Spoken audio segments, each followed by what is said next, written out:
दोस्तों, ईद उल फितर हो या ईद उल अजहा हो, हम सबको ईद को बड़े जोश के साथ, जज्बे के साथ और वलवले के साथ मनाना चाहिए। कुछ लोग ईद वाले दिन सो जाते हैं, कुछ लोग ईद वाले दिन नए कपड़े नहीं पहनते और कुछ खवातीन ईद वाले दिन ना चूड़ियां पहनती हैं, ना मेहंदी लगाती हैं और ना ही नए कपड़े पहनती हैं। देखें, ये जो लोग हैं ये अल्लाह की दी हुई नेमत की नाकदरी नहीं कर रहे।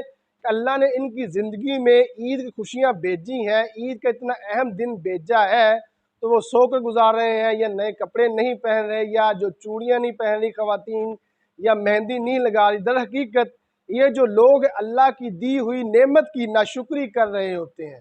कुछ चीज़ें अगर आपकी ज़िंदगी में आपके मुताबिक नहीं हो रही, तो इतना कुछ जो अल्लाह ने आपकी ज़िंदगी में आपके मुताबिक बगैर स्ट्रगल के आपको दे दिया है, तो क्या वो सब कुछ आप भूल चुके हैं? इसी तरह अगर ईद है और आपका मनपसंद शख्स आपसे दूर है या वो आपकी ज़िंदगी में नहीं आना चाह रहा, तो आप क्यों मायूस हो रहे हैं? आप क्यों अपनी ईद ख़राब कर रहे हैं? तो आपको भी चाहिए आप ईद को अच्छे तरीके के साथ, जोश के साथ, वलवले के साथ सेलिब्रेट करें।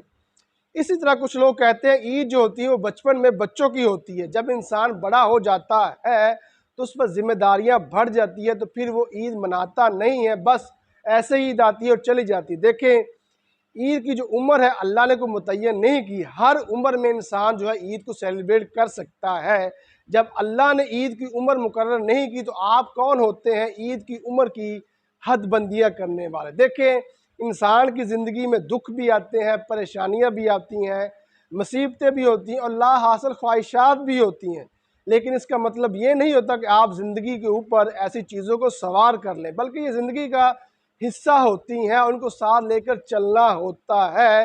उनको साथ लेकर आपने अपने दिमाग पर सवार नहीं कर लेना और वक्त से पहले आपने बूढ़ा नहीं हो जाना। तो ईद को जोश के साथ, जज्बे के साथ और वलवले के साथ मनाइए। Thank you very much.